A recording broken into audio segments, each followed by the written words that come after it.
Good evening and a very warm welcome to the 360 degree of today. I am really delighted to be having you and thank you very much for joining us.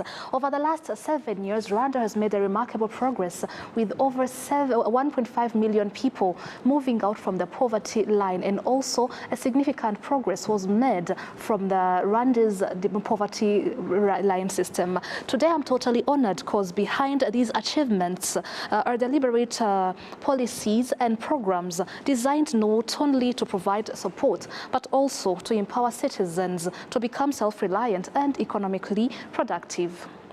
One of the key initiatives driving this transformation in the national strategy of the Sustainable Development Graduation, commonly known as the Gira Wigire program. I believe that many of you who know, who have been in the rural areas in Rwanda, we do know this. And there was also the VUP Umurenge program, which has been also one of the things that have been implementing, that have been a key role in combating this. Today I'm totally honored to be having Rosette Mutesi as the graduation advisor from Minaloc. Welcome very much.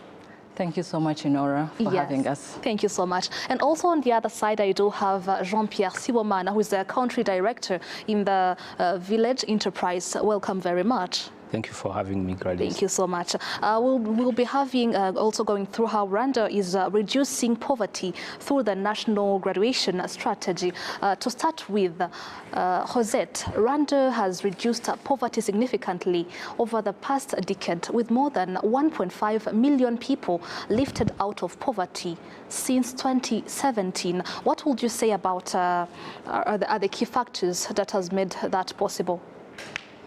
Yeah, thank you so much. First of all, I greet everyone who is online, and whoever is following us, please feel free to know that we are here. Minaloc is here to actually explain some of the things that drove why poverty reduced at this percentage that we are going to see in this dialogue. So I am Rosette Mutesi. I am the graduation advisor. Yes. I am working at the Ministry of Local Government. So yeah, one of the things that really drove, all the factors that really drove poverty reduction, I would say that it is good policies that have been put in place by the government.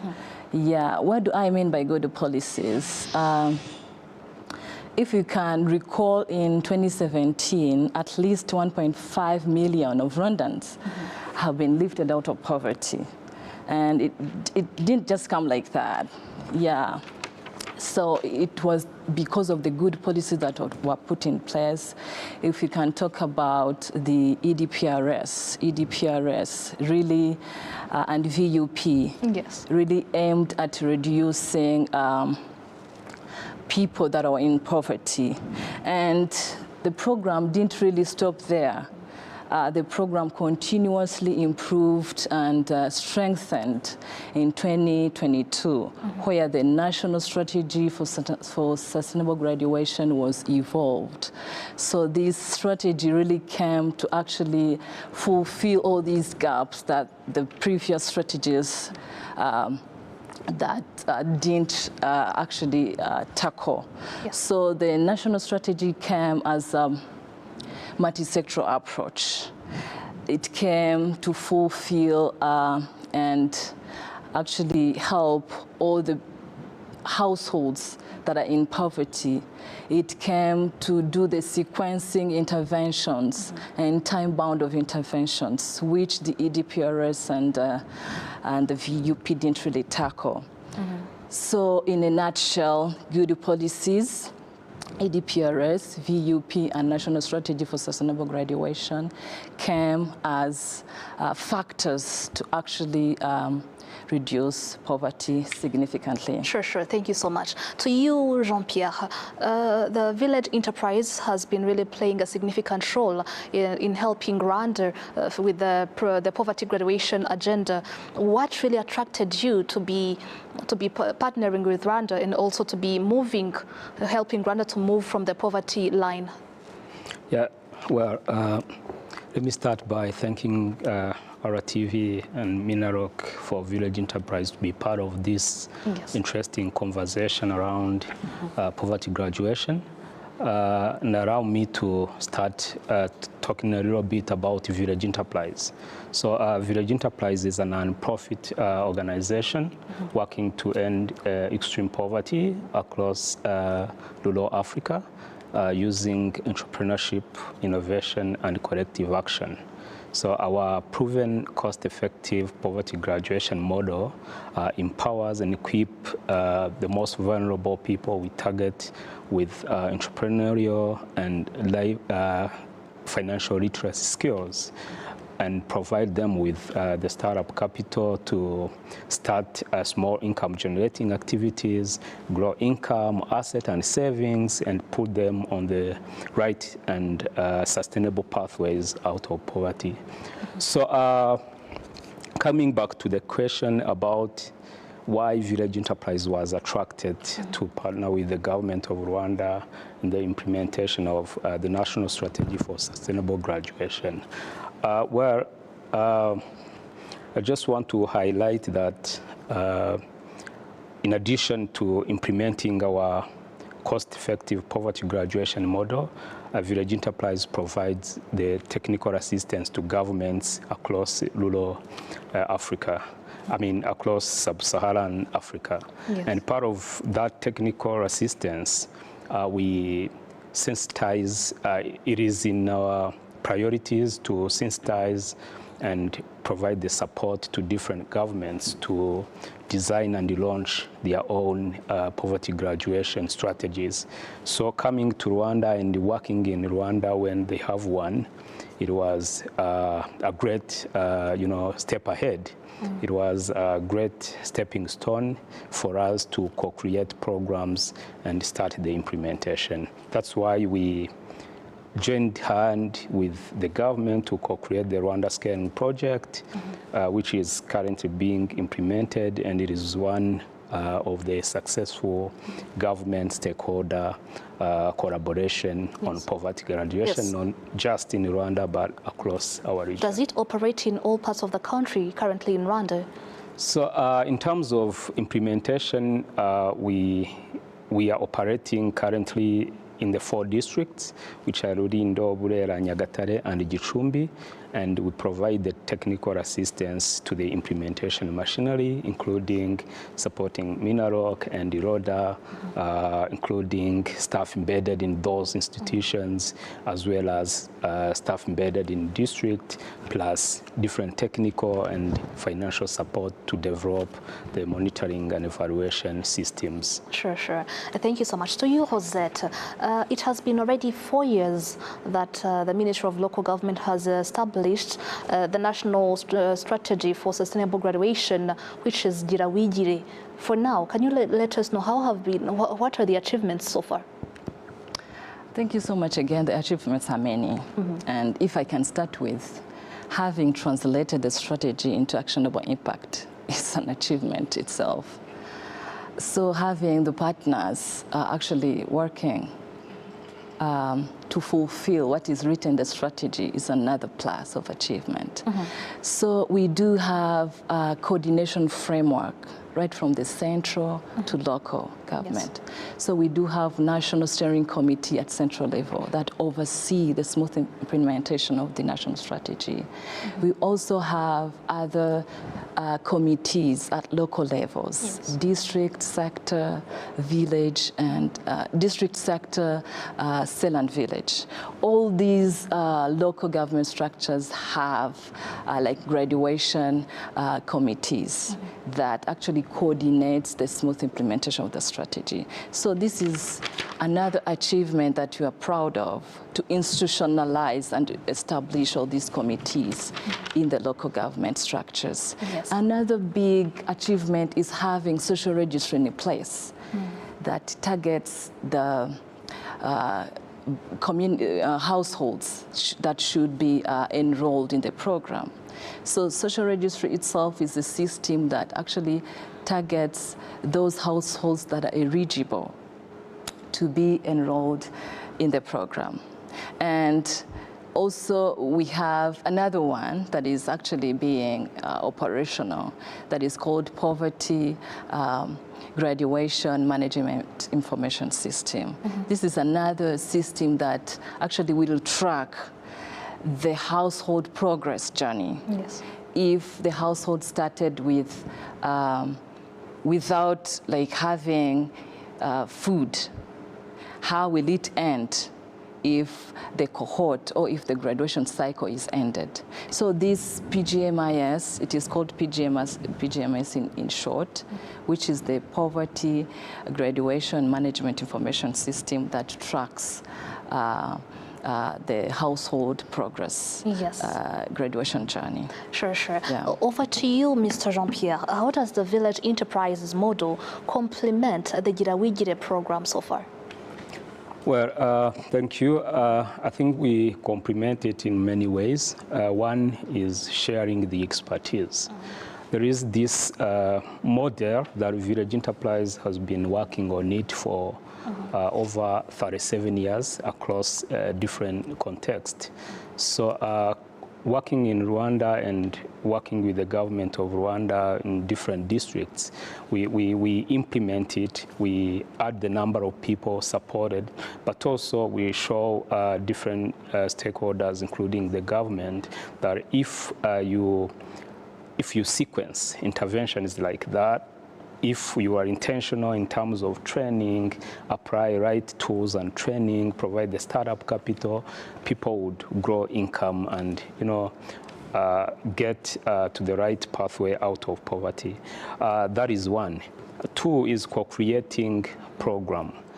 For instance, we started by implementing directly our model. But after some time, we realized that there is this convergence and alignment within the existing programs, like the VUP Rosette just talked about. So we co-created a program that could leverage Village Enterprise strength in terms of training and the startup capital through the VUP financial service. And then this is something we believe could work even beyond the project phase out. Three, it's in terms of tracking systems. Part of our technical assistance to the government, we realized that even the strategy clearly highlighted, monitoring and evaluation and progress tracking is a critical aspect. So we intentionally supported the development of the Poverty Graduation Management Information System for the government of Rwanda and the stakeholders to be able to track effectively the poverty graduation progress.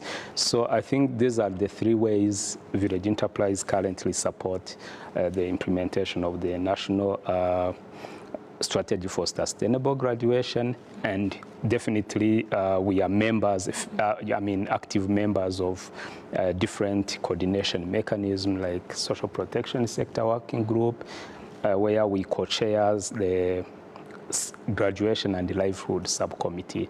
Those are the ways we Village Enterprise contribute to the strategy. Yes. Ms. Rosette, help me help other people, our viewers right now, because I know that many people have been hearing about Girawigire program, about the VUP, but we don't know the difference, while there is a big difference between that. The one have been there for 4 years already, but another one is a bit, longer than that. Can you just help us get the uniqueness of the Girawigire program more than the VUP? Sure. Basically, the National Strategy for Sustainable Graduation is a multi-sectoral approach strategy. If I say a multi-sectoral approach strategy, it needs everyone on board. So that's why the government works with partners to actually fulfill the graduation essentials, what we call graduation essentials. The basic needs, the assets, the coaching. No single entity can fulfill all these aspects. So if National Strategy for Sustainable Graduation is also a sequenced, time-bound strategy. If a household is in need of an asset, You don't need to give an asset a household before coaching how this asset will be taken care of. Because at the end of it all, this household will eat the other asset if it is a cow. Yes. So the strategy emphasizes the sequencing of interventions of what comes first and what comes next, so that there is efficiency of resources. We don't need to actually train a household on the livelihood before having parasocial workers. We have frontliners who are called parasocial workers at the village level. These people help train or coach the households at village level. So they do home visits, and they make sure that the resources in that area are being efficient enough so that the households can take advantage of them. So the difference between the strategy and the VUP program, one, the strategy itself is a sequenced, time-bound program, whereas the VUP is giving different interventions to different beneficiaries. So the part of sequencing is really emphasized in the strategy. Which one of the two actually has a lot of people that is helping currently? So the National Strategy for Sustainable Graduation right now works closely with VUP, since VUP has some components that are also used in the National Strategy for Sustainable Graduation. Yes. So we can't differentiate or say that one is for social protection. Okay, let me explain this very well. So the VUP has some components that fall in social protection. Those that are elderly people, those people living with disability, those people that can't be able to work.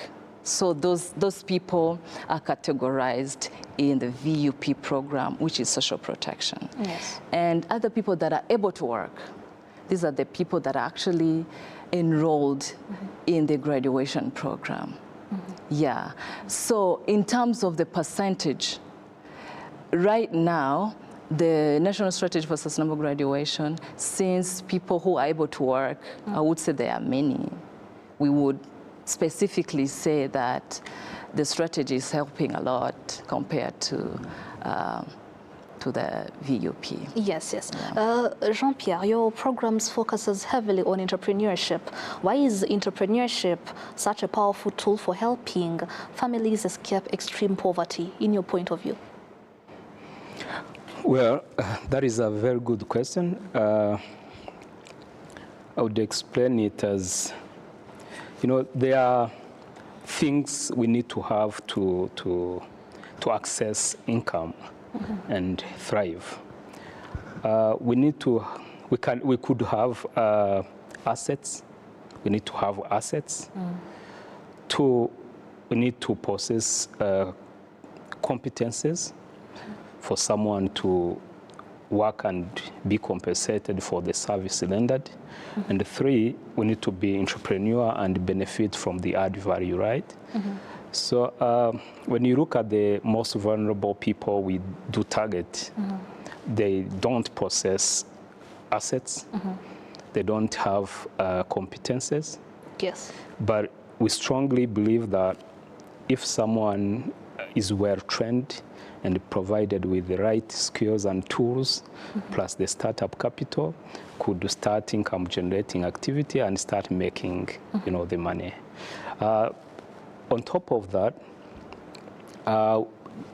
we believe that entrepreneurship could grow the community economy and could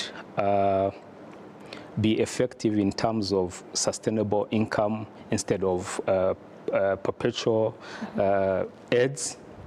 And as we implement this model, Village Enterprise has evidence that in terms of return on investment, the small amount of investment you invest to support small businesses could create much value in terms of income, asset, and savings to the targeted households. Yes. Pierre, the level of literacy in Rwanda has really risen. It's now on a good level, but we cannot, of course, maybe deny that we still have some people who are still illiterate, and those are the same people that need your services, need your help in the entrepreneurship skills that you're trying to give to them, something like that. Do you also plan something aside of maybe helping them to know how they're going to be using their startup capitals, something like that? Yeah, exactly. Part of our training, our modules are well tailored to the people we target. We know literacy, is something else in sub-Saharan Africa, and we still have the same problem in Rwanda. So we have intentionally designed our training curriculums to cater for people who don't know to write or read, and specifically for our business groups and business saving groups. We encourage our beneficiaries to work in groups. Working in groups brings the value in terms of leveraging everyone's capacity and skills and knowledge. For instance, if someone doesn't know to write, another one on the group could do the work. So that's what addresses the issue of illiteracy. But yes, I agree, it's still an issue. It's just a matter of alignment and tailoring materials to the targeted people. Yes, thank you so much.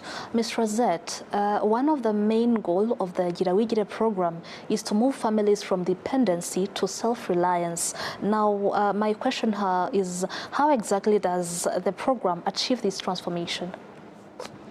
Yeah, that's a good one. Thank you so much. The National Strategy for Sustainable Graduation makes it clear that the program runs for a 2-year period.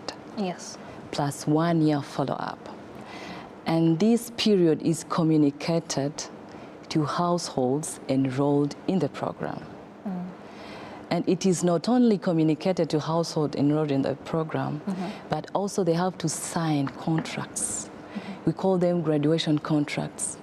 Each household that is enrolled in the program has to sign the contract that specifically says you're here, but you're not going to stay for good. There is an end for this period. So after 2 years, you're going to move out of this program. So what do we do in those 2 years? Yes.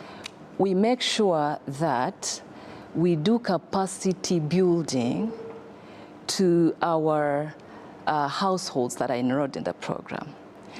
We not only do capacity building to the households, but also to the trainers. The trainers or coaches are parasocial workers that are based at village level. The government invested a lot in the parasocial workers, up to 14,000 parasocial workers across the country. 1 parasocial worker per village. These people have significant work to train, to coach the households that are enrolled in this program to actually understand why they are there and to take advantage of the resources that are in the area so that they can diversify all the opportunities that come to their way. So they are aware of the program, and the parasocial workers are there to help in their home visit exercises that are done every week. Sure. Yeah. Mr. Pierre, is there any concrete example of a family's life that has been maybe transformed with your support of the village enterprise?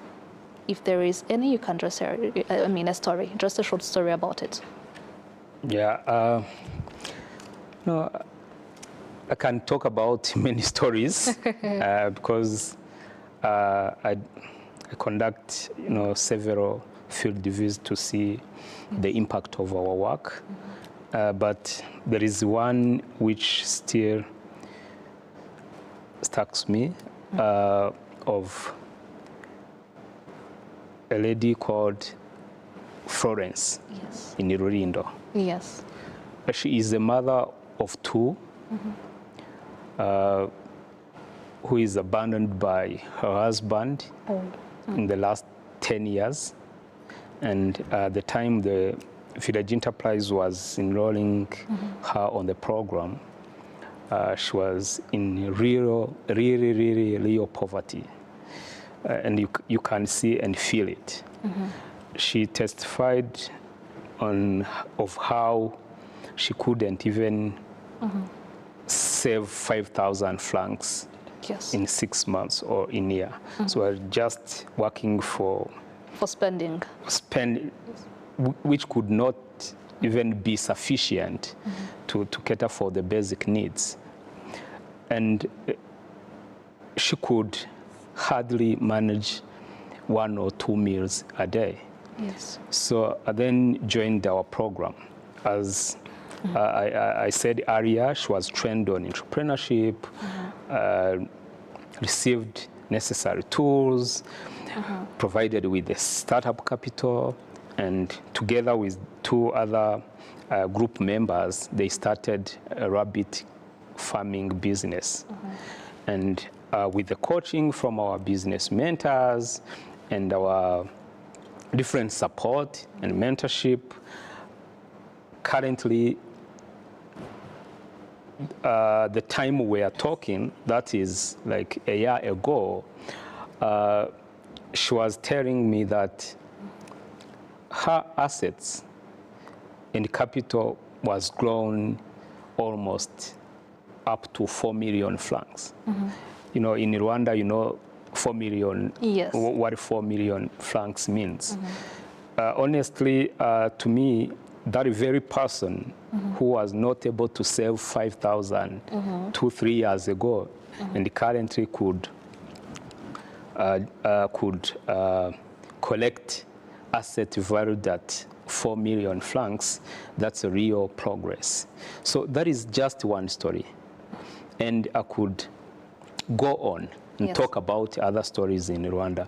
In Rwanda, we have more than 30,000 similar stories. And across Africa where we operate, we have more than 300,000 households with the same story, but who have been supported and currently are doing well. This is the story of Florence is a clear and a great gesture of how exiting the poverty is possible, and how if someone is really provided with the support, could break the poverty cycle in his or her family. Sure. Ms. Rosette, I'm not going to be also asking you the same question, because I believe that you've been partnering in helping many families be going out of the poverty line. So moving on with you, the digital social registry has been described as a game changer. How has it improved the targeting and support of vulnerable households today? Interesting. The system itself in the government is a game changer, as you named it. It is really helping the government to target those people that are eligible for this program. Yes. And the system itself is dynamic. So there is continuous update of information of households. Whatever intervention is done to a household, there is an update. So, and the system itself is interconnected with other systems, which makes it way bigger. So it is interconnected with NIDA system, with VUP. The National Identification. Yes. Okay. VUP components. Yes. It is also connected with CBHI. Yes. So once the household is targeted, all these assets that are connected to these households are also seen in the system. So it has really changed a lot in terms of targeting, which is different from the previous, because in the previous they could do just manual Like they could just assemble communities in the assembly and make sure, oh, Rosette family, because of not having A, B, C, D, the family is poor. But now the system is based on data, which really is making everything accurate and time and data accurate. Yes. Yeah. Mr. Pierre, why is partnership so important? Because when you look at the stakeholder involvement, is often described as critical to the success of the sustainable graduation. Yeah, there is an example that is usually given to describe how important is togetherness. They say, you know, if you want to go far, go together. But if you want to be quick, yes, go alone, right? So, and the National Strategy for Sustainable Graduation clearly highlights the importance of stakeholders and collaboration for its effective implementation. So I think stakeholders are important to partner with the government, one in terms of, you know, sharing their diverse expertise collected from other contexts. I earlier talked about what Village Enterprise is doing and how it's sharing that expertise with different governments, including the government of Rwanda. You can talk about many other organizations also supporting in that area with their unique approaches which are really making the difference. So that is the first area. Two, in terms of resources, you know, especially we are in the period where globally resources are shrinking, especially resources going to social protection. So this is the right time for the government to attract different stakeholders to contribute to resources.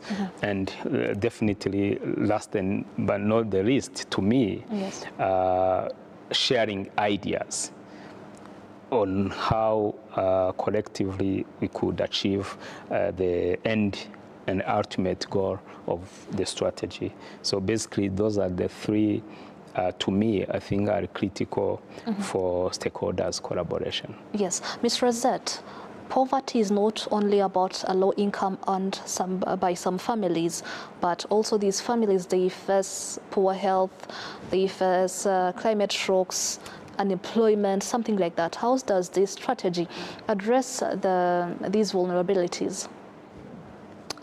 Yeah, thank you. The strategy, again, is a multi-sectoral approach. And the strategy really covers a range of interventions, be it health, be it employment, be it shocks and everything. Yes. So the strategy prioritizes, when giving assets, it prioritizes climate smart options. For instance, the climate smart classic public works, if the households are engaged in classic public works activities, they are actually directed to do the public infrastructure territories. Yes. For instance, the radical terracing to actually mitigate all these climate risks.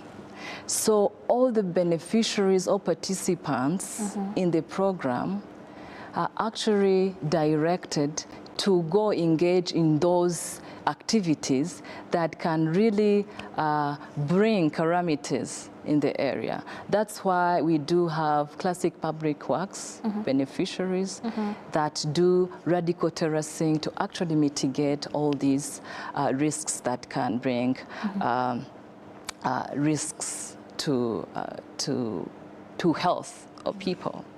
And in line with maybe employment opportunities, Also, the strategy prioritizes the participants to be involved in saving groups.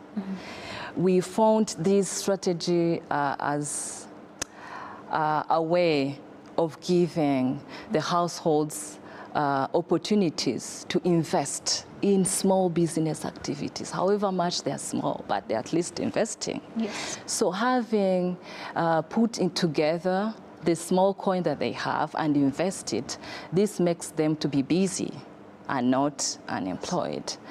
And the VUP also component of NSDS, this also actually supports mothers who are pregnant and those mothers who have children under 2. Why? Because the government really is eradicating malnutrition and stunting. So I would say that the strategy is a comprehensive document that really tackles all these areas that makes the household stable and not shun in the poverty. Yes. Mr. Pierre, today in many communities here in Rwanda, in the rural areas, several of them, the village savings and loan associations and what they call ibimina or maybe tontines, it has been really popular. In your view, how do they help families build a resilience and also financial independence? Yeah, thank you. Currently, the community saving groups for village, in our case, in village enterprise, we call them business saving groups. So these are very important because one, it creates a forum, a financial support system, which is community-based. Two, it's made by the people who know each other, who are close to each other, and have this, trust between them, and could be able to save and collect money effectively. Two, it addresses the issue of inaccessibility to these commercial and microfinance institutions. In the community, people still think that going to a commercial financial institution or microfinance finance institution is just reserved for these elite people, elite people who have enough money and savings. But these community-based saving groups, right in their community, help them to feel comfortable, easily save, and could easily get a loan to finance their small income generating activities, and grow as a community. And to us, it's also a channel for financial education and entrepreneurship, training. Is it really, actually, as a question of curiosity, is it really easy for you to be, making them understand that they have to do savings, something that will be helping them financially day to day? Yeah, it's not easy because so many people still think, not just the vulnerable people we target, still think that you save after eating, that you save when you have enough. So that's why we are there to train them and sensitize them to start saving small. If you have 200, that's enough. Start saving it. And within those groups, there are some stories of people who started saving 500 per week, and they are currently saving between 5,000 and 10,000 per week. So this shows how you can start small and grow. And those already established saving groups serve as a benchmark for others who still think that when you are poor, you cannot save. So we bring those people in the neighboring community to come and see how people have started saving small, how people were even poorer than than them, but they are really doing well currently. So basically, I think we still need these community-based saving groups to increase financial inclusion and access to finance to those people with low literacy and who still thinking that saving is just reserved for elite people. Yes. Rosette, how does Girawigire strategy contribute to Rwanda's vision of 2050 and also to the national strategy for transformation? Yeah, thank you. That's a good one. And the National Strategy for Sustainable Graduation, or Girawigire program, also is written in a way that didn't just stop tomorrow. It actually captured even the future. Yes. To know if we have put households in a cohort, they are not going to stay there forever. There is another cohort that is going to come after. And the strategy, it is a continuous document that that is adaptable. Yes. That is one. So being it adaptable, it also goes with years.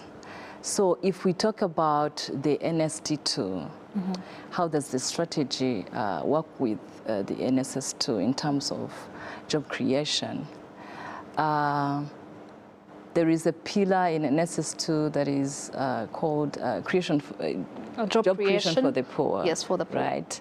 And what does the strategy do about it? There is what we call TVET trainings. So the government is trying to make sure that it does enough TVET training areas for the youth in different households that are vulnerable to have this capacity of maybe, let's say, welding, let's say, sewing. So all these areas have been put in place to make sure that people in enrolled households are able to work so that they can also create jobs for others. So that's one. And the other one on the Vision 2050, the government is also make sure that the classic public works are smart public works, are climate smart public works. Yes. How is this done? It is exactly done through the other radical terracing that I've been talking about, and also making sure that the environment is catered for. Yeah, so basically the strategy visioned it further to NSS2 and Vision 2050 to make sure that the households get enough job and also to make sure that the climate is catered, the environment is catered for. Yes, yes. Yeah. Beyond financial support, what role do mentorship and also mindset change play in helping these people? So for poverty graduation, human agency is very important. Yes. You know, it starts with me. It starts with the program participant. That's why the strategy, the National Strategy for Sustainable Graduation, clearly call beneficiaries graduating participants. They are not beneficiaries. Yes. They should actively contribute to what's happening in their lives. So in addition to the training we give them, we call upon them to take part actively in what's happening. And our modules are built in the way it increases the human agency and people feel very central to what's happening. Yes, and looking ahead, what are the government's priorities for now for strengthening the implementation of Girawigire program? Well, I would say government priorities are many. I would start with more coordination of the program. Yes. And more capacity building to local government leaders. And also building robust systems that really monitor and evaluate every single intervention of the program. So priorities are many, but systems building is the most important thing to the government, to make sure that this program, yes, is there, but what is it giving us? How are households being benefited? What are the indicators being put in place to make sure that, okay, this household started like this, and they ended like this? So all it is doing is actually making sure that it is a data-driven government. So the government doesn't want to base on just something that is not accurate.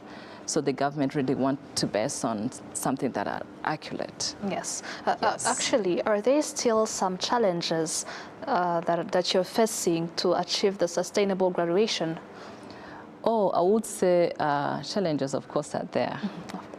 Yeah, and one of the, if I can call the most biggest challenge is the mindset of people. Yes. You know, no one can change someone. As my colleague said, it starts with you. If you want to know where to get, you should also put their effort to reach there. So having parasocial workers at the village level, that's not enough. So what is enough? It is these households which wants to come out of poverty. So the mindset is still a challenge. However, since we have all these structures being put in place, right from this central to local, the government is actually trying their best to coach the households. Yes. Yeah. What lessons has the village enterprise learned from working with many communities across the country so far? Well, first of all, we have learned that it is possible. When you are intentional in terms of whom you are targeting, how you are training them, and the kind of support in terms of assets and continuous coaching you are providing, someone could really get lead out of poverty. And two, capacity building is very critical. So in several randomized controlled trials that village enterprise has conducted, we realized that coaching and training has much effect to someone's journey than even the size of the startup capital which is provided. And there is a very big alignment with the National Strategy for Sustainable Graduation, because it will also highlight the importance of coaching. So we have learned that we need to be intentional and serious about coaching people, training people. Three, there is a need of a small push, small startup capital. We are targeting vulnerable people. I talked about an example of someone who haven't been able to save up to 5,000 francs. So that very person needs a small push, a small startup capital for him or her to start what he or she's thinking as a business. And last but not least, it's in terms of collaboration, working together, getting together as a community, getting together, working in a group. I talked about the importance of saving groups for the case of village enterprise. not just saving groups, but working together on a business add value in terms of that complementarity, in terms of different potentials every member of the group could bring on the table. Yes, yes. Now we are closely coming to our end, but that is not going to make us not ask the questions to the both of you. What do you believe that the local communities today should play as a key role in also poverty reduction for their families, for their households? Interesting, yeah. Local communities should be the first to change their lives. One, they should also sustain what has been put in place, be it water trenches, be it electricity lines, be it health facilities in place. These are their facilities, and they benefit a lot from them. So they should sustain what has been put in place by the government. Because eventually, these are the things that will make them actually, this is actually the services that are near to them and will make them actually be of good health in their communities. Yes, Yeah. and to you, how can the private sector today contribute to more to helping vulnerable households become economically independent? Good. That's a very good question. I think, to me, private sector is also an important partner and critical stakeholder for the graduation agenda. Yes. When I think about private sector, I think about market and creating the value chain. Part of our approach, I talked about retail, agriculture, and animal keeping. So if someone is doing retail, he or she needs somewhere to get products. If someone is involved in agriculture and animal keeping, he or she needs somewhere to sell those produces. So the first role of the private sector is to create that market and the value chain. Two, it's in terms of providing employment. Yes. So the strategy highlights the role of private sector in terms of providing employment to prioritizing the most vulnerable people. So with a developed private sector, that will be critical in terms of job creation for the most vulnerable. And the last but not least, to me, is in terms of resources. I talked about shrinking resources this time. Part of the corporate social responsibilities, it's in the responsibilities of private sectors to also contribute resources to the community good. Sure, sure. Since time is not only on our side, let me just also go over to Rosette. If you were speaking currently to a family currently struggling with poverty, what message would you like to give to them? Wow, that's a good one. I will tell this specific household that poverty is not a situation. And poverty doesn't define you. Yes. Keep learning and keep investing in small opportunities around you. Because poverty eventually ends. Yeah. Sure, sure. Thank you so much. Finally, what gives you confidence that Rwanda can achieve its ambition of eliminating extreme poverty and building a more prosperous society for all? We do have like just 30 seconds for the both of you. Right. Starting with me, the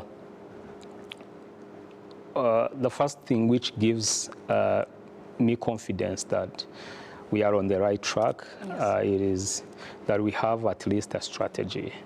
So having a strategy means the country, the government is intentional to the well-being, to improving the well-being of its people. So this is a great stepping stone and one step towards finding the solution. Two, we have stories of households which were supported and graduated. Yes. So if it happened to those particular households, it could happen to someone else. So, and talking on behalf of Village Enterprise, we have especially conducted a number of researches, randomized control trials, Yes. longitudinal studies, and all those proven that what we are providing really work. So it's up to us to scale it and collaborate with the government to make sure that we are reaching to as many households, families as possible. Sure, sure. Over to you, Rosette. Yeah, one, data-driven precision. Having social registry in place, making sure that the government resources are being put to the exact people Yes. that they need to go to. That is one assurance that we are on the right track. Two, having local leaders drive this strategy, right from the central to local entities. It is also another assurance that the government is owning the strategy. Yes. And also having the success stories for the participants. This indicates that, oh, this is working. Yes, yes. Yeah. Sure. Thank you so much, Ms. Rosette, who is the graduation advisor from the Ministry of Local Government. Thank you also too. thank you so much, Jean-Pierre Sibomana, who is the country director of the Village Enterprise here in Rwanda. It's a pleasure. Thank you so much for sharing your views and insights about the poverty reduction in Rwanda.